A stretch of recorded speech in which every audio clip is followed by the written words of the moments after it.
Okay class, good morning. So कल मैं कुछ पढ़ा रहा था आपको, तो किसी किसी बच्चों को डाउट आया उसमें, तो मैं उसको थोड़ा सा रिपीट करूँगा। थोड़ा सा कल वाली बात रिपीट करेंगे जो जो समझ नहीं आई थी। तो कल हमने गैल्वेनिक सेल पढ़ा था, ठीक है ना, जिसमें जिंक और कॉपर का इलेक्ट्रोड था, ठीक है ना। किसका इलेक्ट्रोड? जिंक का और कॉपर का, ठीक है ना। जिसमें Zn जिंक से क्या हो रहा था? जिंक हमारा कौन सा था बेटा? नेगेटिव था और कॉपर हमारा पॉजिटिव था। डेट मीन्स जिंक हमारा नेगेटिव इलेक्ट्रोड था और कॉपर हमारा पॉजिटिव इलेक्ट्रोड था। तो इसमें देखते हैं क्या हुआ। इसमें हुआ ये कि पहले जिंक था, वो क्या बना? Zn2+ बना, और कॉपर हमारा बना, कॉपर 2+ था, उससे फिर कॉपर बना। ये रिएक्टेंट साइड है, ये प्रोडक्ट साइड है। ऐसे लिखते हैं, रिएक्टेंट और प्रोडक्ट साइड ऐसे लिखा जाता है, ऐसे ऐसे डिनोट किया जाता है जब भी हम सेल को डिनोट करते हैं। दिस इज द प्रोसेस, ठीक है ना। ये पहले क्या था, फिर बाद में क्या हुआ, पहले क्या था, फिर बाद में क्या हुआ, ठीक है ना। ऐसे लिखते हैं और बीच में ऐसे लगा देते हैं। इसका मतलब ये बीच में सॉल्ट ब्रिज लगा हुआ है, ठीक है ना। ये अलग करता है हमारे एक पार्ट को दूसरे पार्ट से, ठीक है ना। अभी सॉल्ट ब्रिज की वर्किंग पढ़ेंगे थोड़ी सी और, ठीक है ना, कि क्या क्या वर्क करता है। मैंने कल आपको बताया था उसका वर्क क्या होता है। एक तो इलेक्ट्रिकल कंडक्टिविटी बनाने का उसका काम होता है कि इलेक्ट्रिकल कंडक्टिविटी बनी रहे, ठीक है ना। अगर सॉल्ट ब्रिज नहीं होगा तो इलेक्ट्रिकल कंडक्टिविटी नहीं बनेगी और कोई करंट फ्लो नहीं होगा, ठीक है ना। तो कल बच्चे को ये समझ नहीं आया जो रिलेशन मैंने बताया था कि E 1.1 से जब बड़ा होगा, E जब 1.1 के बराबर होगा और E जब 1.1 से कम होगा, ठीक है ना। ये तीन जगह। अभी ई क्या है? E is a external electrode electric potential हो पोटेंशियल। ई एक एक्सटर्नल इलेक्ट्रिक पोटेंशियल है जो कि मैंने इस सेल में लगाया। एक मैंने ये सेल बनाया, ठीक है ना। ऐसे मान के चलते हैं, यहाँ एक इलेक्ट्रोड है, यहाँ पर एक इलेक्ट्रोड है, ठीक है ना। ये जिंक का है और ये कॉपर का है, ठीक है ना। यहाँ सॉल्ट ब्रिज है, ठीक है ना, यहाँ सॉल्ट ब्रिज। इतना समझ में आया बेटा? ये चीज़ समझ में आई? तो जब मैंने ये बनाया, इस समय पे पॉजिटिव कौन सा होगा? पॉजिटिव कौन सा होगा? मान लेते हैं ये साइड पॉजिटिव हो गई, यानी कि this is my cathode and this is anode. ये कैथोड है और ये एनोड है, इसको मिलाया। जैसे मैंने इसको मिलाया, यहाँ क्या हुआ? जैसे मैंने इसको यहाँ मिलाया, यहाँ पर ये एक जिंक सॉल्यूशन है और ये कॉपर सॉल्यूशन है। कॉपर सॉल्यूशन है, ये जिंक सॉल्यूशन है, ठीक है ना। तभी यहाँ पर जिंक के जो है वो आयंस एक्सचेंज होंगे, ठीक है ना।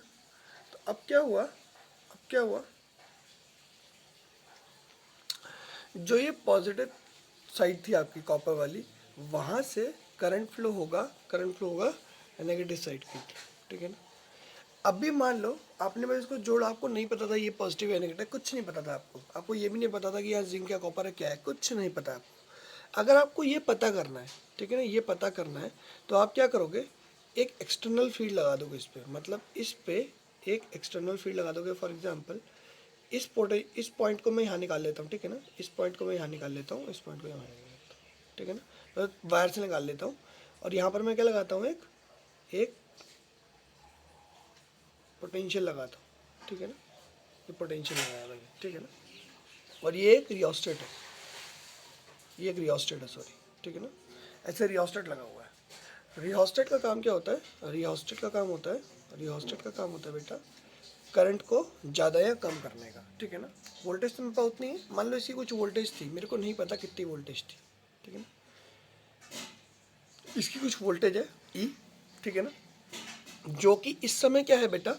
इस समय अगर मानो मैं रियोस्टेट को 0 पॉइंट पे रखा है, तो मान लो ये जो मेरा सेल था, ये सेल कितने वोल्ट का था मेरा? ये सेल मेरा 1.5 वोल्ट का था, ठीक है ना। एक सिंगल सेल लगा रखा है, जो आपके पास सेल था आपने लगा रखा है, उसका वोल्टेज कितनी थी? 1.5 वोल्ट। जैसे ही आपने 1.5 वोल्ट का कनेक्शन यहाँ लगाया, तो इसका जो करंट फ्लो था, जैसे मानो करंट फ्लो कैसा था इसका? इस डायरेक्शन में था, और इसकी वजह से करंट फ्लो फिर किस डायरेक्शन में आ जाएगा? उल्टे डायरेक्शन में आ रहा है, ठीक है ना। ये इसको अपोज करेगा। देखो एक पॉजिटिव यहाँ है, नेगेटिव यहाँ है, और ये पॉजिटिव यहाँ है, नेगेटिव यहाँ है, ऐसा ही है ना। ऊपर वाला सेल कैसा है? ऐसा है, ये वाला सेल ऐसा है। अगर ये अपोजिट डायरेक्शन में आएंगे तो इसके ई में से ये वाला ई माइनस हो जाएगा, और अगर ई एक्सटर्नल में से ई सेल में माइनस करूँ और इसकी कोई वैल्यू बचेगी, मान लो यहाँ पर वैल्यू बचेगी ना, आपको पता है इसकी वैल्यू कितनी है बेटा, 1.1 है। अभी आपको बस पता है, अभी मान लो पता नहीं होती तो क्या होता, अभी मान लो कि ये पता है, ठीक है ना, तो 1.5 माइनस 1.1 यानी कि कितने बच गया 0.4, यानी कि कुछ वोल्टेज यहाँ पर बचेगी, आपके पास बचेगी ना बेटा, कुछ वोल्टेज बचेगी, इसकी वजह से करंट फ्लो होगा। तो अगर आपने एक गैल्वेनोमीटर लगा रखा है, यहाँ पर गैल्वेनोमीटर लगा रखा है, तो उसमें करंट शो होगा, इस 4 वोल्ट की वजह से करंट शो होगा, कुछ करंट शो होगा। अगर इसका कोई रेजिस्टेंस है पूरे इसका, उस 4 रेजिस्टेंस से इसको डिवाइड करेंगे, कुछ करंट शो होगा। अगर मुझे एक्सटर्नल सेल का वो जो वोल्टेज है उसको, मतलब जो करंट फ्लो हो रहा है उसे ऊपर नीचे करना है। फॉर एग्जांपल 0.4 की वजह से यहाँ पर मान लो कि 1 ओम का रेजिस्टेंस लगा हुआ है, तो यहाँ पर 0.4 एम्पेयर करंट फ्लो हो रहा था, ऐसे मान के चलते हैं, ठीक है ना। तो अब मैं क्या करूँगा, इसकी वैल्यू को कम करना शुरू करूँगा, ठीक है ना। ये किस डायरेक्शन में करंट फ्लो होगा, जिस डायरेक्शन में पॉजिटिव एक्सटर्नल का होगा, यानी कि ऐसी डायरेक्शन में, यानी कि उल्टी डायरेक्शन में करंट फ्लो कर देगा इस समय, ठीक है। ये बात समझ में आई ना बेटा, क्योंकि इस समय पोटेंशियल किसका ज़्यादा है, इसका ज़्यादा है, इसका इससे पोटेंशियल ज़्यादा है, इसलिए करंट इसकी तरफ से फ्लो होगा, ठीक है ना। फिर क्या किया आपने अब क्या किया, रियोस्टेट की वैल्यू को बढ़ाना शुरू करा, आपने क्या किया, रियोस्टेट की वैल्यू को बढ़ाना शुरू करा। जैसे ही रियोस्टेट की वैल्यू ई एक्सटर्नल माइनस ई सेल कितनी हो गई, 1.1 हो गई, ई एक्सटर्नल की वैल्यू कितनी होगी 1.1, ठीक है ना, और इसकी सेल की वैल्यू 1.1 थी, टोटल पोटेंशियल कितना आ गया 0।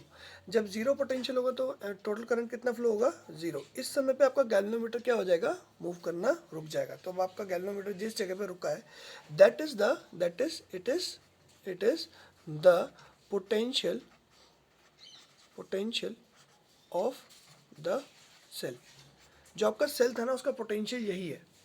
अभी आपको इसके बारे में नहीं पता था कि ये 1.1 है, आपको सिर्फ एक्सटर्नल के बारे में पता था, और आप ये देख रहे थे गैल्वेनोमीटर पे आपको क्या दिख रहा है।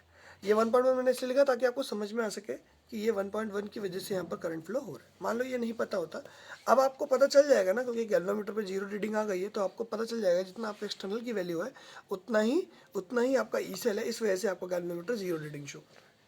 इसके बाद आपने क्या किया, एक्सटर्नल की वैल्यू को और कम किया, एक्सटर्नल की वैल्यू को और कम किया। फॉर एग्जांपल मान लो इसकी वैल्यू आपने कर दी 0.7, ठीक है ना। अब क्या हो जाएगा, अब जो टोटल आपका वोल्टेज आएगी वो कितनी आएगी, नेगेटिव में आएगी, कितनी आएगी -0.4, और करंट कितना आ जाएगा -0.4 एम्पेयर। जो ये नेगेटिव करंट आ गया ना बेटा यहाँ पर, इसका मतलब अब डायरेक्शन ऑफ जो करंट है वो किसकी वजह से डिसाइड होगी, इस सेल की वजह से, क्योंकि सेल का पोटेंशियल ज़्यादा है। सेल का पोटेंशियल क्या था कि डायरेक्शन ऑफ फ्लो करंट ऐसे होना चाहिए, तो अब करंट ऐसे फ्लो होगा। यहाँ पर फ्लो कैसा हो रहा था, इस साइड को हो रहा था, यहाँ पर फ्लो इस साइड को हो रहा है, और यहाँ पर 0 पे है, कोई current flow, no current is flowing.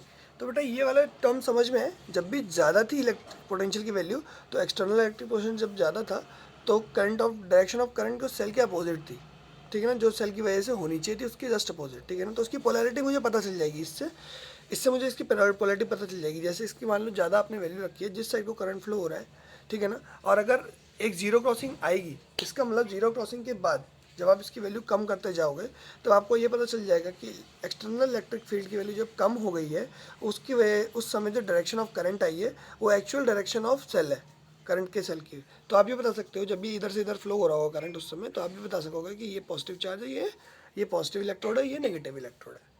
तो ये एक्सपेरिमेंट जो था ये हमारा इसलिए था, ये मैंने जो एक्स्ट्रा ऊपर से इसमें वोल्टेज लगाई वो इसलिए लगाई ताकि मैं ये बता सकूं कि सेल का पोटेंशियल कितना है, और वो भी एक्सपेरिमेंटली, ठीक है ना, सेल का पोटेंशियल कितना है, उसकी पोलैरिटी कितनी है। अब ये एक्सपेरिमेंट कहाँ काम आता है, जो मैंने जहाँ पर पार्ट कल छोड़ा था वहाँ पे काम आएगा। स्टैंडर्ड इलेक्ट्रिक पोटेंशियल आपको समझ में आ गया बेटा, स्टैंडर्ड इलेक्ट्रिक पोटेंशियल आपको समझ में आ गया।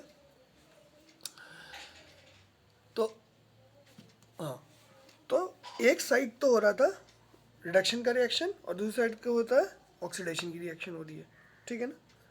एक साइड रिडक्शन होगा, एक साइड ऑक्सीडेशन होगा। रिडक्शन का होगा ये देखेंगे, ऑक्सीडेशन का होगा ये देखेंगे। देखो अगर Zn यहाँ पर कितना है बेटा, इस पे अगर आप देखोगे तो इसकी ऑक्सीडेशन स्टेट कितनी है 0, और यहाँ पर क्या है +2 है, क्योंकि इस पर प्लस चार्ज आ गया, पहले +2 थी फिर 0 आ गई, यहाँ बढ़ा, तो यानी कि ये क्या हो गया, यहाँ पर ऑक्सीडेशन हो रहा था, और यहाँ पर क्या हो रहा है बेटा, रिडक्शन हो रहा है। ये बात समझ में आई? कहाँ ऑक्सीडेशन हो रहा है, कहाँ रिडक्शन हो रहा है? तो Cu2+ से Cu बना तो रिडक्शन हुआ, Zn से Zn2+ बना तो ऑक्सीडेशन हुआ। जहाँ पर भी चार्ज, जो इस पर चार्ज है वो पॉजिटिव बढ़ेगा, पॉजिटिव की तरफ जाएगा, वहाँ ऑक्सीडेशन होगा। जहाँ पर कम होगा, मतलब पॉजिटिव से जीरो जाएगा या जीरो से नेगेटिव जाएगा, वहाँ क्या होगा, रिडक्शन होगा। ठीक है ना, ये बात समझ में आ रही है ना बेटा? इन दोनों रिएक्शंस को एक साथ लिख देते और उसको कहते हैं हम फुल सेल रिएक्शन। तो एक इलेक्ट्रोड पे जो हो रहा है वो हाफ सेल रिएक्शन कहलाती है, और दोनों इलेक्ट्रोड पे जो होता है वो फुल सेल रिएक्शन कहलाती है। ठीक है ना, ये बात समझ में आई ना बेटा? ये बात तो समझ में आ गई होगी अब। ठीक है, तो कल हमने गैल्वेनिक सेल पढ़ा था, हमने इलेक्ट्रोड पोटेंशियल के बारे में पढ़ा था।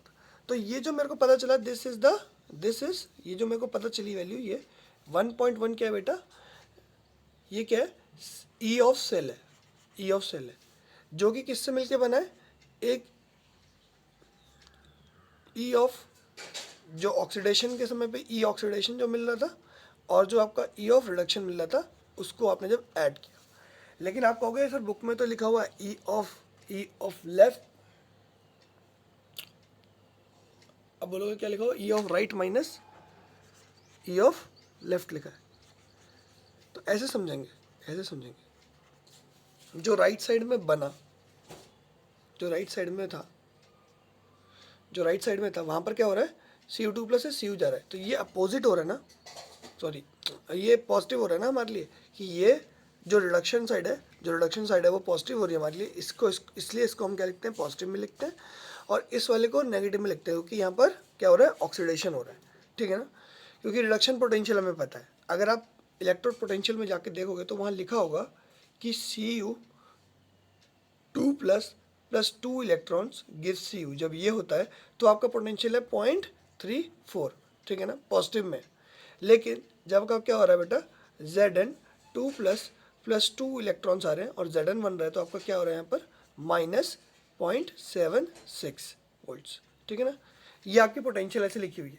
ये देखो, ये पोटेंशियल जो है यहाँ पर उल्टी हो रही है, मतलब पहले Zn था, बाद में 2+ बना, यानी कि इस रिएक्शन को आपने माइनस कर दिया, तो इसके पोटेंशियल को भी माइनस कर देंगे, यानी कि प्लस कर देंगे, तो टोटल पोटेंशियल आपका इसको ऐड करने पे 1.1 वोल्ट आ जा रहा है। ये बात समझ में आ गई थी ना बेटा? तो ये क्या है मेरा? This is the electrode E of cell, this is my E of cell, and these are electrode potential of single electrodes. ठीक है ना, कि इस इलेक्ट्रोड पे क्या पोटेंशियल आएगा, इस इलेक्ट्रोड पे क्या पोटेंशियल आएगा। ठीक है ना, ये चीज़ देखेंगे हम। ठीक है ना, ये चीज़ देखेंगे।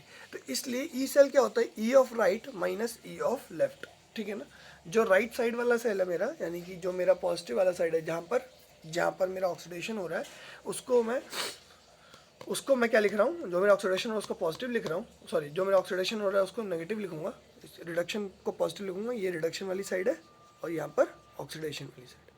ठीक है ना, क्योंकि क्या होता है? रिडक्शन पोटेंशियल होता है। ठीक है ना, ये रिडक्शन करने के बाद जो पोटेंशियल मिलता है।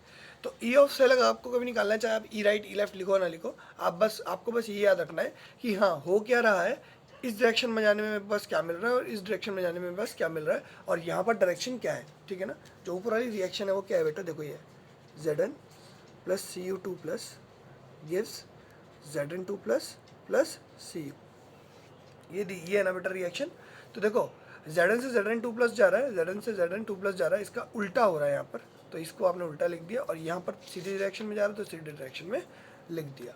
ठीक है ना, और ये टू इलेक्ट्रॉन्स आपस में कट जाएंगे, क्योंकि ये उल्टा जाएगा ना। देखो, यहाँ माइनस लग गया, ये भी माइनस, ये भी माइनस। ठीक है ना, तीनों जगह माइनस लगा, ये माइनस से माइनस कट जाएगा, तो ऐसे ही करते हो ना। फिर यहाँ पर क्या हो जाएगा? इसको इधर ले जाओगे तो प्लस हो जाएगा, तो Cu2+ Zn।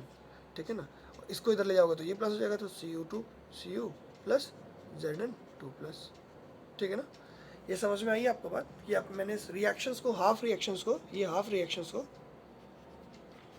कैसे ऐड किया है। ठीक है ना, कैसे ऐड हो रही है। ठीक है ना, ये डिपेंड करता है कि हमारा सेल कैसा बना हुआ है और इसकी पोटेंशियल कितनी है। ठीक है ना, तो ऐसे हम इसकी पोटेंशियल निकालते हैं किसी भी सेल की। ठीक है ना, तो कैथोड पे क्या हुआ और नोड पे क्या हुआ ये देखना है बस। ठीक है ना, तो एक एग्जांपल और देख लेते हैं, देखते हैं, आपकी बुक में दिया हुआ है, देखेंगे।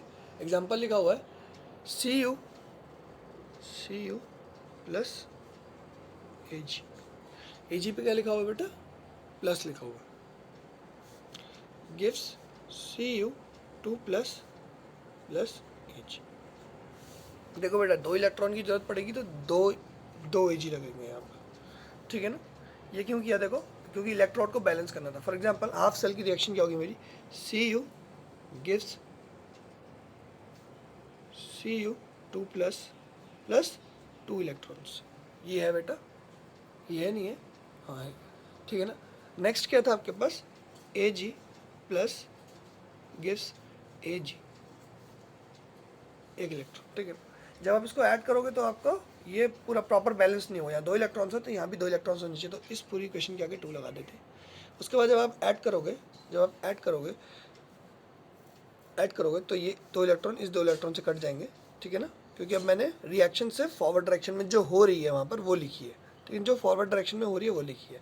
इसका पोटेंशियल कितना है बेटा, इसका पोटेंशियल अभी हमने देखा था पीछे कितना था, इसका पोटेंशियल है -0.34। ये बात समझ में आई कि कितना पोटेंशियल इसका, -0.34। क्यों बेटा -0.34, क्योंकि Cu2 plus 2 electron gives Cu अगर होता तो ये +2 होता, ठीक है ना। यहाँ देखेंगे पीछे भी देखो, यही मैंने बताया था, अगर ये रिएक्शन है तो प्लस में है, इसकी उल्टी रिएक्शन कर देंगे तो ये माइनस में हो जाएगा, तो माइनस में लिख दिया ना मैंने इसको। उसके बाद Ag को भी देखेंगे, ठीक है ना, Ag को देखेंगे तो अब Ag का देखेंगे कितना था, यहाँ पर दिया हुआ है बेटा, Ag प्लस 1 इलेक्ट्रॉन गिव्स 0.10, इतना ही है। ये AgCl और AgBr लिखा हुआ है इन्होंने, अगर क्लोरीन हो साथ में और ब्रोमीन हो तो अलग अलग पोटेंशियल आते हैं आपके, तो एक का आता है 0.22, एक का आता है 0.10, ठीक है ना। तो ये आपको दिया हुआ कि ये रिएक्शन किसके साथ कर रहा है, Ag उसके साथ कर रहा है, क्लोरीन के साथ कर रहा है, ब्रोमीन के साथ कर रहा है। तो मान लो कि क्लोरीन के साथ कर रहा है तो कितना आ जाएगा बेटा यहाँ पर 0.22, ठीक है ना। अब ये 0.22 पॉजिटिव है या नेगेटिव है ये भी देखना है। तो आपने क्या देखा कि जब इसमें इलेक्ट्रॉन ऐड हो रहा है तब वो पॉजिटिव आ रहा है, जब वो इसमें इलेक्ट्रॉन हो रहा है तब वो पॉजिटिव आ रहा है, और कितना आ रहा है, 2 बार में हो रहा है, तो यानी कि ×2 हो जाएगा, ठीक है ना। ये चीज़ ×2 हो जाएगी, सब में 2 करा है तो इसमें भी 2 × करूँगा, टोटल वैल्यू निकालूंगा कितनी आएगी मेरी 0.44 -0.34, इसका कितना आया बेटा, इसका आया 0.10 वोल्ट, ठीक है ना। ये इसका क्या है, E ऑफ सेल। तो ये सेल हमारे ज़्यादातर किसी काम का नहीं होगी, इसकी वोल्टेज बहुत ही कम है, और हम ऐसा सेल कभी नहीं बनाते हैं जब उसकी वोल्टेज कम हो जाती है, ठीक है ना। जब उसकी वोल्टेज कम होती है तो हम वो वाला सेल नहीं बनाते हैं, ठीक है ना, ठीक है। तो ई सेल निकालने के लिए मैंने क्या किया, यहाँ पर क्या लिखा मैंने, E ऑफ Ag प्लस से Ag बनने का, ठीक है ना, माइनस E ऑफ Cu से Cu2 प्लस बनने का, ठीक है ना। इसको माइनस कर दिया तो मेरा कई से आया, देखो 0.44 और इसको × 2 किया, ठीक है ना, क्योंकि पूरे को 2 से इंटू करा।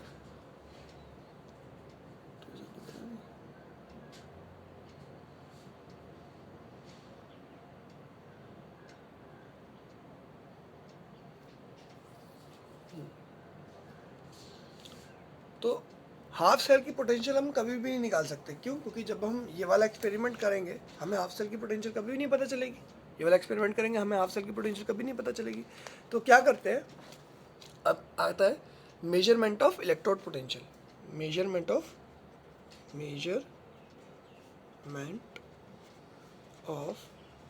Electrode potential.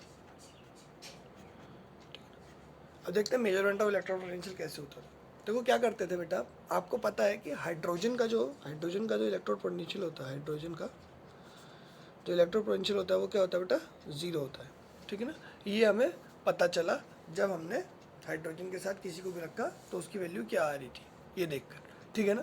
तो हाइड्रोजन का इलेक्ट्रोड पोटेंशियल होता है 1, यानी कि H plus electron gives half H का मतलब इसको 2 से मल्टीप्लाई करेंगे तो 1H, हाफ H2 मतलब यानी कि 1H बन रहा है, ठीक है ना। इसका मतलब 2 से मल्टीप्लाई करेंगे तो ये रिएक्शन जो हो जाएगी, ये रिएक्शन थोड़ी सी कैसी आ जाएगी, होल नंबर में आ जाएगी।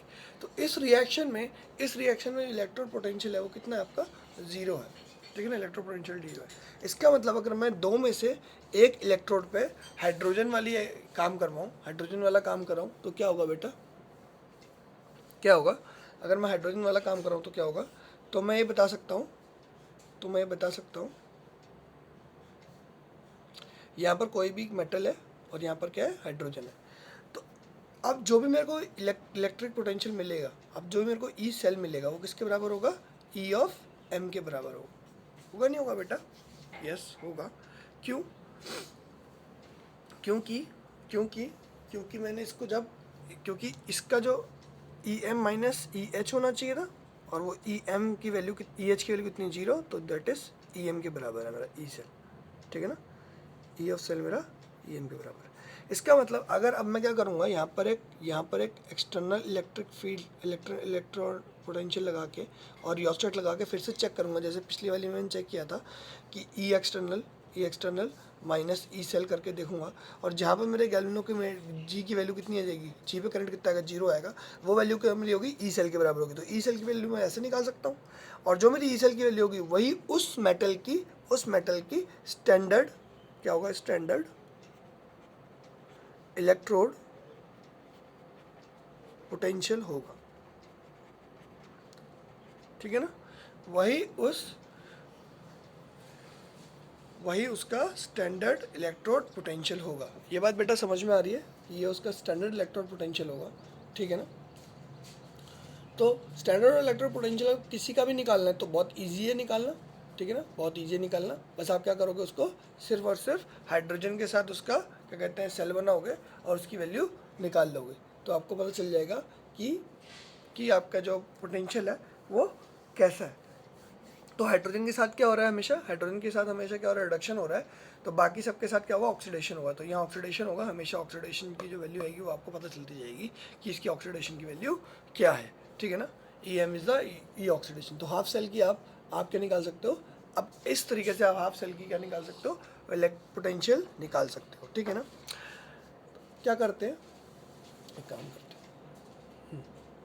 आज हम क्या करेंगे, इसमें अब एक सॉल्ट ब्रिज की जो वो है, जो उसकी इम्पोर्टेंस है थोड़ी सी वो देखेंगे और उसको लिख लेंगे, ठीक है ना, कि सॉल्ट ब्रिज की इम्पोर्टेंस क्या होती है, ठीक है ना। सॉल्ट ब्रिज की इम्पोर्टेंस क्या होती है, सॉल्ट ब्रिज की इम्पोर्टेंस देखेंगे।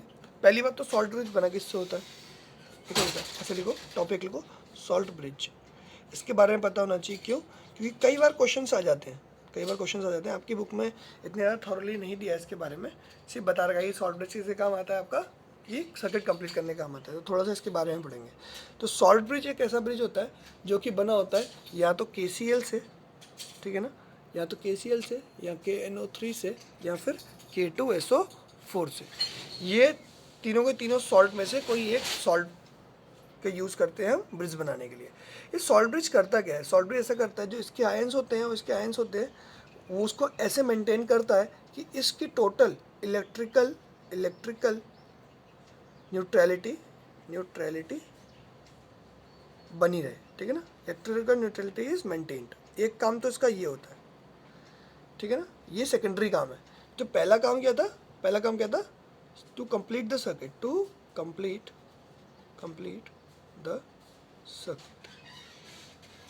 तो पहला काम क्या था, टू कंप्लीट द सर्किट, ठीक है ना। दूसरा काम क्या है, इलेक्ट्रिकल न्यूट्रलिटी को मेंटेन करने का काम है। तो ये जो दो काम है, ये दो काम सॉल्ट ब्रिज के सिर्फ यही दो काम है कि वो क्या करेगा, एक तो इलेक्ट्रिकल न्यूट्रलिटी को मेंटेन करेगा, ठीक है ना।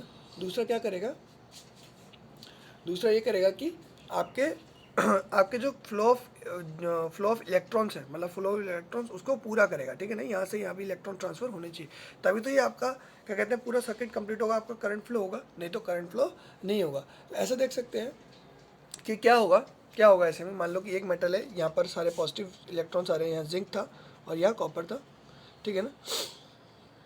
पॉजिटिव ये मतलब ये इलेक्ट्रॉन्स इधर ट्रांसफर हो रहे हैं और यहाँ से इलेक्ट्रॉन्स इसके पास जा रहे हैं, ठीक है ना, ऐसा देख रहे हैं। मान लो ये सॉल्ट ब्रिज नहीं है, तो क्या होगा, यहाँ पे इलेक्ट्रॉन नीचे आएंगे, यहाँ पर इलेक्ट्रॉन इधर आएंगे, ये पॉजिटिव हो जाएगा, ये नेगेटिव हो जाएगा पूरा।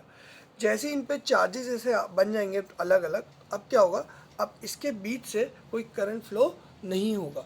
क्यों नहीं होगा, जो ये एक्यूमुलेशन हो जाता है पॉजिटिव और नेगेटिव चार्ज का अलग अलग इलेक्ट्रोड पे, ठीक है ना, इसकी वजह से करंट फ्लो रुक जाता है हमारा, ठीक है ना। करंट फ्लो क्यों रुक जाता है, करंट फ्लो इसलिए रुक जाता है क्योंकि इसको कंप्लीट करने के लिए, मतलब आगे फ्लो करने के लिए, इस इलेक्ट्रॉन्स को जो एक्स्ट्रा यहाँ पड़े हुए हैं, यहाँ जो इसने इलेक्ट्रॉन यूज़ कर लिए हैं, ठीक है ना, वो इलेक्ट्रॉन्स हमें फ्लो होने के लिए नहीं मिल रहे हैं। और जब तक ये इलेक्ट्रॉन यहाँ से यहाँ फ्लो नहीं होगा तब तक क्या होगा, तब तक ये सर्किट कंप्लीट नहीं होगा और आपका करंट फ्लो नहीं होगा। आपको पता है भाई, जब तक सर्किट कंप्लीट नहीं होता तब तक फ्लो नहीं होता करंट में। ये आपने कहाँ पढ़ा है, फिजिक्स में पढ़ा है ऑलरेडी, फिजिक्स में पढ़ा होगा ये बात को कि सर्किट कंप्लीट नहीं होता, ठीक है ना।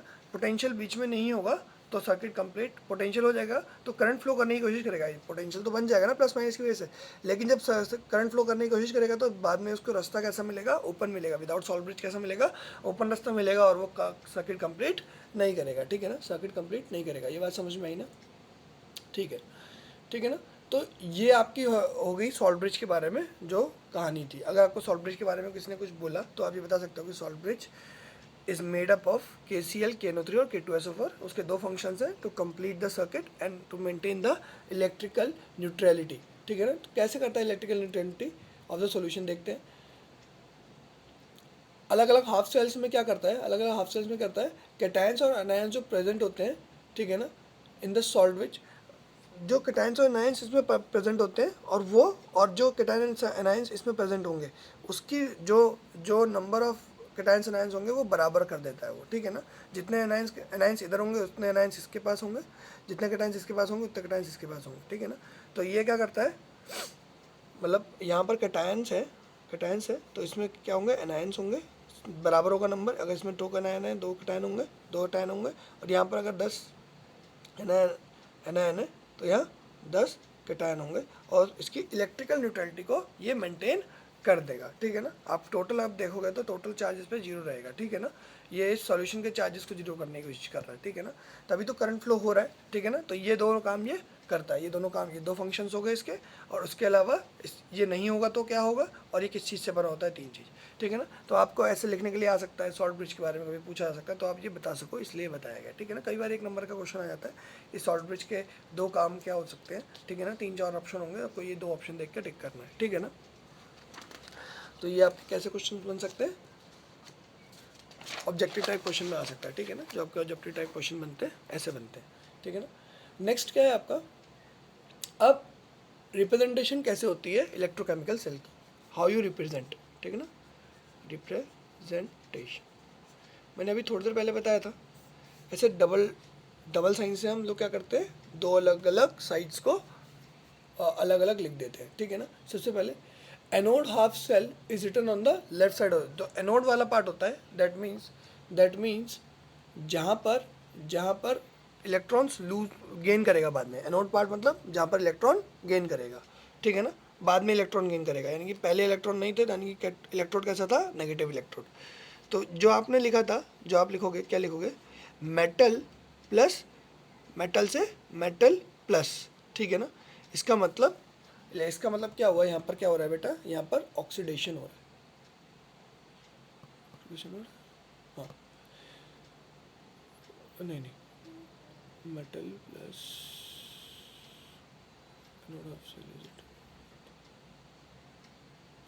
एनोड हाफ जो है वो लेफ्ट में लिखेंगे और कैथोड हाफ को लिखेंगे राइट में लिखेंगे।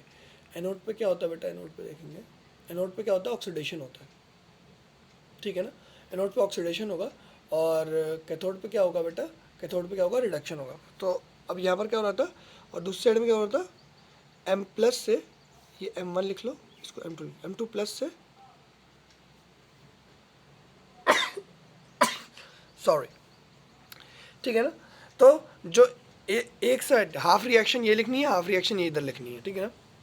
ये हाफ रिएक्शन में यहाँ पर क्या हो रहा है बेटा, हाफ रिएक्शन में यहाँ पर क्या हो रहा है, यहाँ पर हो रहा है ऑक्सीडेशन और यहाँ पर हो रहा है रिडक्शन, ठीक है ना।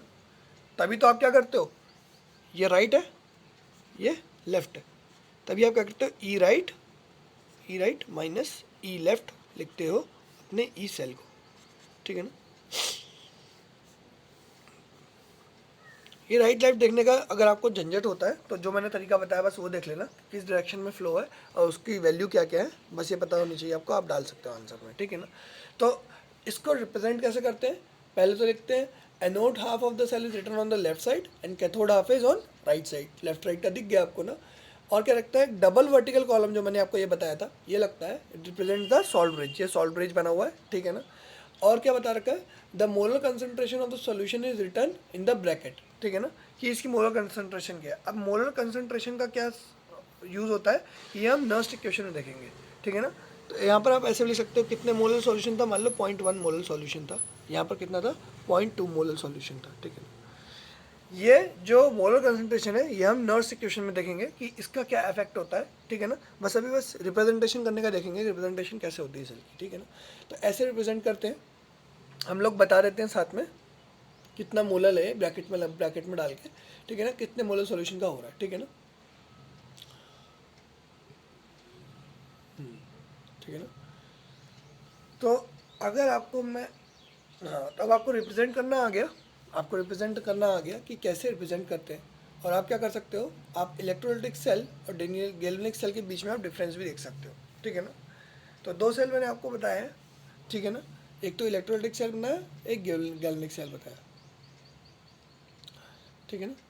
जो इलेक्ट्रोलाइटिक सेल होता है उसमें कोई सॉल्ट ब्रिज नहीं होता, लेकिन गैल्वेनिक सेल में क्या होता है, सॉल्ट ब्रिज होता है, ठीक है ना।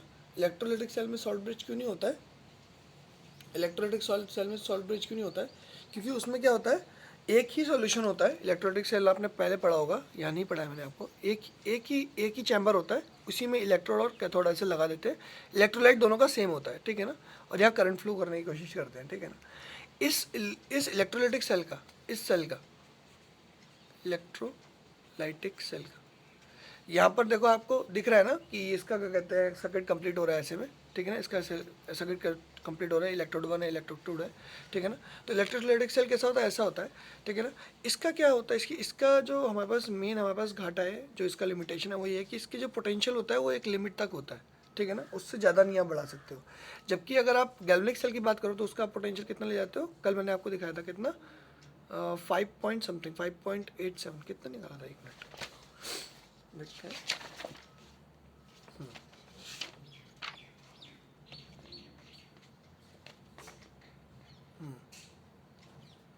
5.92, ठीक है ना। तो कितना बेटा, आप 5.92 वोल्ट तक का क्या कहते हो, क्या कह सकते हो कि आप एक सेल बना सकते हो यूजिंग गैल्वेनिक सेल, ठीक है ना।